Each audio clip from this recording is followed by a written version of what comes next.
gërëm yoo xam ne ameel nañ ko ñi ñu sëriñ bi boolee loon te nu xam ni sëriñ bi ñun li mu nu teg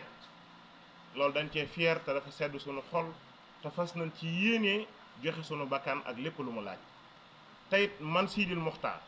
képp koo xam ni sëriñ Basiiru mii ci njaboot gii di sol teni yu bula yii nee na ma woon toppal ci ginnaawam billaahi la si noonu laay topp ci ginnaawam la sëriñ Basiiru digle tamit loola laay def man duma doomi sëriñ Cheikh Thioro taalibe bépp sëriñ Cheikh Thioro la amul lu ma ciy tirise ndax lépp loo xam ne nit ki def na ko te du dëgg ci moom wala nit ki def na ko te gëmu ko moom naxul kenn boppam lay nax ndax wolof nee na legetu kese naxuti bëy te sëriñ bi jàngal nanu yar nanu def na ci ñun lépp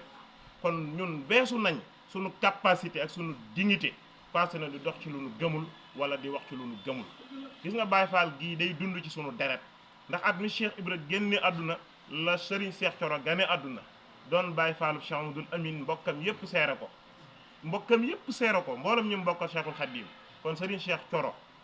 bu fekkente ne ni njabootam nii la demee te amul benn taasir boo xam ne def na ko ci royukaay Cheikh Ibra kon dafay mel ni loola amul lenn lu mu def ci moom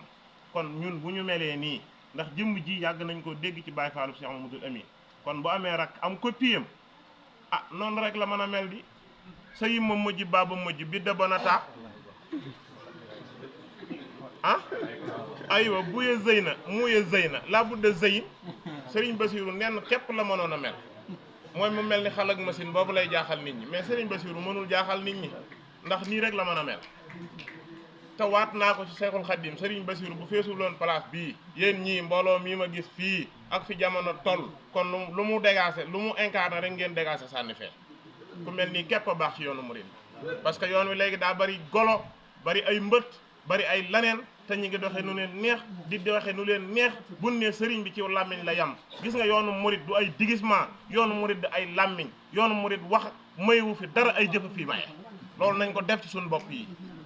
waaw waaye Cheikh Amadou Bassirou sunu sëriñ bi yow la ñu yaakaar boo jógee fii bala ngaa génn ci buntu kër bi daani sëñ bi li mu digle kenn mënu ko wala sëñ bi li mu wax nu ngeen ko déggee mbaa sëñ bi li mu wax diis na loolu ab taalibe bi du ko def ab taalibe bi du ko wax bu nax suñu bopp bu sëriñ bi taxaw ñuy wax di rey sunu bopp bu sëriñ bi demee ñuy jàngat discours sëriñ bi ak di jàngat waxi sëriñ bi noonu ab taalibe bi du nu doxe ab taalibe bi day am lu muy rus ab taalibe bi day am lu muy jomm fii nag man la ma leen waxoon ci Cheikh Amadou Bassir moom kullu mën yëg a gënii rek fa yagaagoo kullu mën bëggaanii wa amaanii wa bañaanii wa toroxaanii ndax man dama ni leen man Cheikhounal Bassirou laay bëgg a way moo tax ma jóg jël xëli may way ku xam ko yàlla fonk ko Seexu Bamba dinaa ko way jooru ko ngir maamam jax fullaam ji ak faydaam ji yëm na ñëpp kon nan ko roy ñun boole koog di topp ay ndigalam tey bàyyi lum nu aaye xam naa ni kii lu baax du mas ko aaye sëriñ bi damay bañ a jàll ci lépp ndax nit boo waxee léppam lu ko dal yaa ko tooy waaye nañu xam ni sëriñ Basiiru mi wallahi al asimi ku sun borom def ci moom ay qualité la